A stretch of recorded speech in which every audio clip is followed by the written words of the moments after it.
Bonsoir coach, ici. Est-ce que c'est un gros ouf de soulagement ce soir? On est très heureux. Ouf de soulagement, non, mais ça fait du bien dans cette période un peu grise à l'image de la journée d'aujourd'hui. Mais ça fait du bien pour les joueurs, pour le staff, pour les supporters, parce que on travaille de manière intense chaque jour pour se permettre d'avoir ce genre de moment. Et atteindre les playoffs, c'était certainement un des 3 objectifs de cette année. Et on en a franchi un avec des bonnes prestations depuis mon arrivée en Champions League. On aurait pu déjà être qualifié avant si on avait été un peu plus clinique devant le but à certains matchs.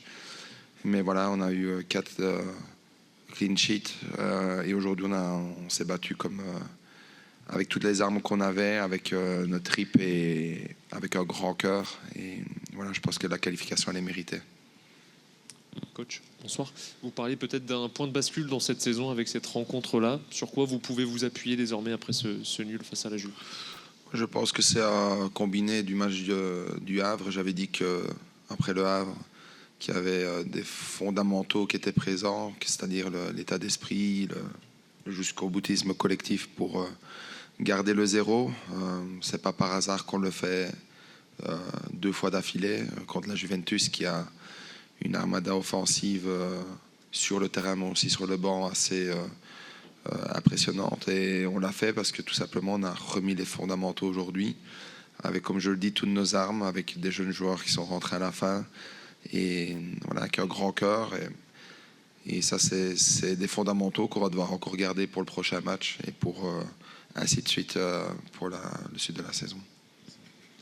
Bonsoir Sébastien. Tu es repassé avec 3 défenseurs centraux ce soir, avec Denis Zakaria dans l'axe. Est-ce que ça peut se prolonger pour lui? On a l'impression qu'il a fait un gros match. Oui, Denis a fait un match exemplaire dans l'attitude, dans l'impact physique, dans le leadership.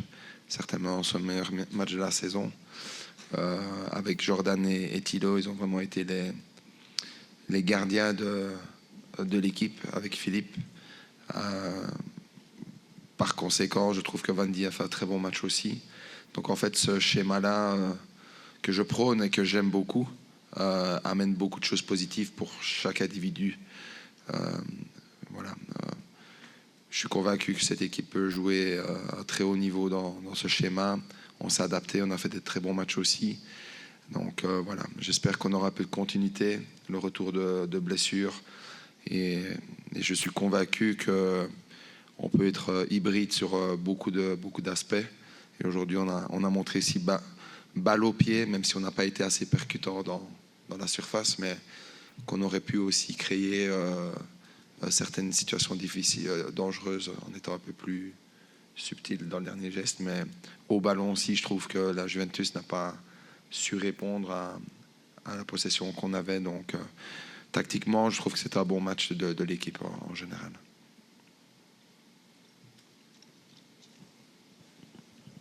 Bonsoir Sébastien. Pour poursuivre sur la question précédente, comment t'es venue l'idée de débuter avec Denis derrière? Qu'est-ce que tu recherchais chez lui? Qu'est-ce qui t'a apporté?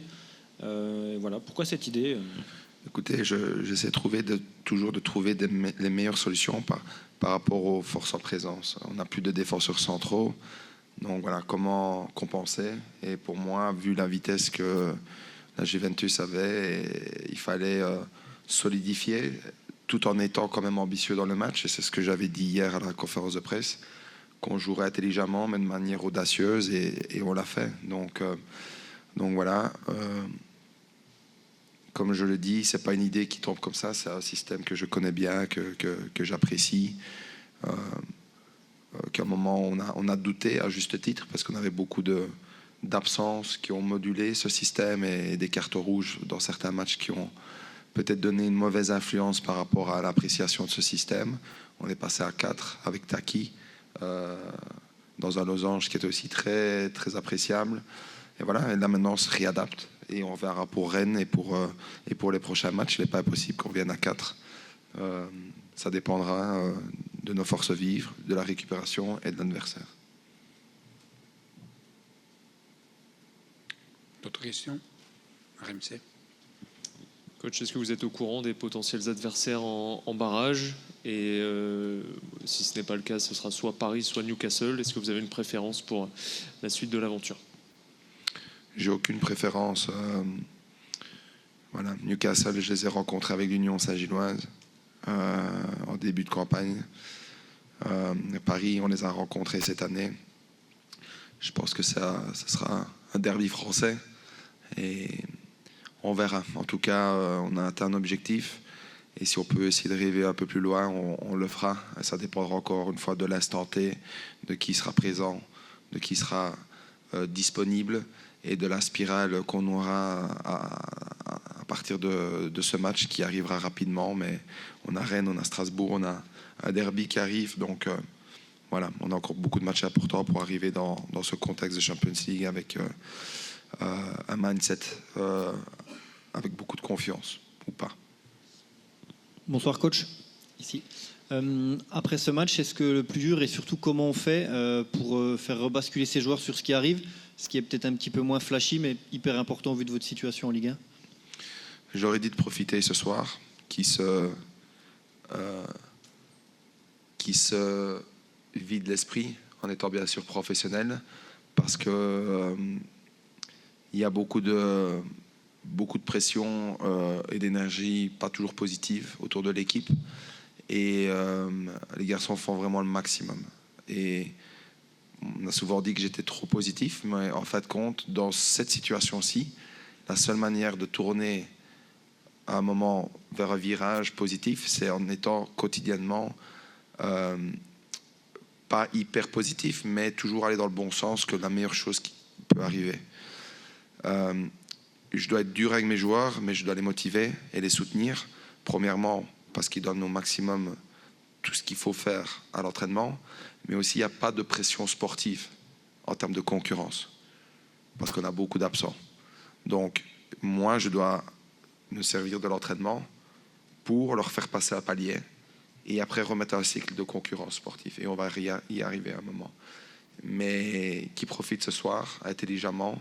Et demain, on est déjà reparti pour la préparation du match et on a déjà le bleu de travail pour préparer ce match qui est important en compétition. Encore des questions? Coach, je reviens sur le choix de Denis derrière. Adi Hutter l'avait fait avant vous. Ça ne s'était pas toujours très bien passé. Est-ce que vous en avez discuté avec lui? Est-ce que vous avez changé par rapport à ça, à peut-être ses expériences passées? Est-ce que déjà vous aviez connaissance du fait qu'il avait eu quelques difficultés par le passé? Est-ce que voilà, vous avez échangé avec lui et comment ça s'est passé? Est-ce qu'on peut avoir quelques coulisses entre guillemets sans tout révéler, mais non, je pense que c'est la préparation. C'était très clair. On s'est entraîné 2 jours tactiquement. On a utilisé la séance de ce matin pour travailler. Parce que quand on joue à 21h, on peut se permettre de... Et c'était très clair pour tous les joueurs. On a mis un game plan intelligent où Zach savait exactement ce qu'il devait faire entre les lignes ou avec la couverture de la profondeur. Et ça lui a donné un bon sentiment. Ça donne un bon sentiment à Thilo et à Jordan aussi. Et pas oublier le travail de Lamine devant. Voilà, je ne sais pas si Lamine était disponible au moment où Zach avait joué à ce moment-là, mais Lamine a fait un match exceptionnel dans l'intelligence tactique. Il a joué avec une migraine aussi. Et il a joué sobrement, intelligemment. Et Mamad à côté, avec de la jeunesse, un peu de fougue, un peu plus de déchets techniques, mais avec beaucoup d'énergie. Et on a trouvé le juste milieu pour protéger ça. Et puis, le fait de jouer à 5, on a Vandy et Caillot aussi qui sont extra protégés.